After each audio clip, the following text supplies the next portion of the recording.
পৃথিবীতে একটা জিনিস মনে রাখবা, বিনা পয়সায় কিছু হয় না। তুমি কিছু দিলে তারপরে তুমি কিছু পাবা। এটা সবচেয়ে আমাদের সবার মন খারাপ হয়ে যায়, আমাকে ডাকলো না কেন, আমাকে সম্মান দিল না কেন, আমাকে ট্যালেন্ট পুলে বৃত্তি দিল না কেন, কারণ তুমি ভালো একটা খাতা জমা দিতে পারো নাই। এই জন্যে আমি আবারও ব্যাক করি, আমি সোলাইমান সুখন। আমার কৈশোর পর্যন্ত 16-17 বছর পর্যন্ত ঈদে যদি আমি প্যান্ট নিতাম তাইলে আমার ভাই জামা নিতে পারবে, এইরকম পরিবার থেকে আমি উঠে আসছি। আমার বাবা ছিলেন আর্মির একজন সার্জেন্ট, যেটাকে আমরা হাবিলদার বলি। আমরা ছিলাম 5 ভাই বোন। সে অবস্থা থেকে আল্লাহর রহমতে এখন অনেক ভালো জায়গায় আছি। এই গল্পটা ছোট্ট করে একটু বলবো। আমি নর্মাল বিভিন্ন জায়গায় পড়াশোনা করছি।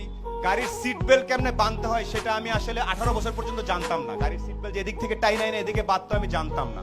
আমি জানতাম না ওই পারফিউমের নাম কি, এগুলো জানতাম না। এখন আমি একটা জিনিস জানতাম, একমাত্র জ্ঞান অর্জন করলে, একমাত্র পরীক্ষার রেজাল্ট গুলা ভালো করলে সামনে কোনো না কোনো ভাবে আমার জীবনে পরিবর্তন আসতে পারে।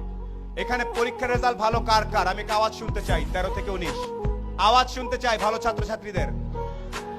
এখানে প্রত্যেকে ভালো ছাত্রছাত্রী আমি জানি। আমি আজকে লিস্টে পড়েছি, পলক ভাই প্লেনে আসতে আসতে বলছিল যে এত ছেলে মেয়ে, এত কৃতি সন্তান আমি কিভাবে ছবি তুলবো একসাথে, আমার তো পুরো মাঠ লাগবে। সিংড়ার মতো একটা জায়গায় এতগুলা মেধাবী ছেলে মেয়ে তৈরি হচ্ছে।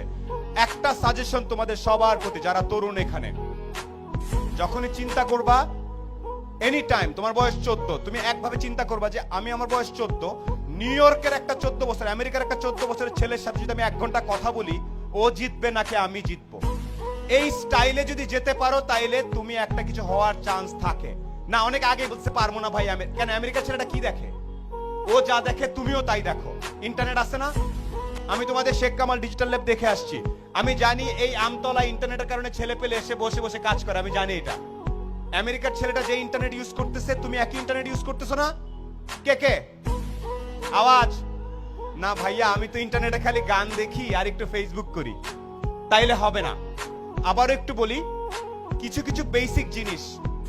আজকে এই প্রোগ্রাম নাচা গানা শেষ হয়ে সবাই চলে যাওয়ার পরে বাসায় যাবা, শাওয়ার নিয়ে ঘুমানোর আগে একটু দাঁড়ায় বলবা, একটা লোক আসছিল কালো করে, ভাঙ্গাচোরা, দেখা তো খুব একটা ভালো মনে হলো না, বাট উনি একটা কথা বলছে, আমি যদি নিজেকে পৃথিবীর যে কোনো মহাদেশের 14-15 বছর একটা ছেলে বা মেয়ের সাথে সমান সমান দাঁড়ায় 1 ঘন্টা কথা বলার মতো ক্যাপাসিটি না থাকে, তাহলে আমি আর অনেক পিছায় আছি। এই সাহস কার কার আছে?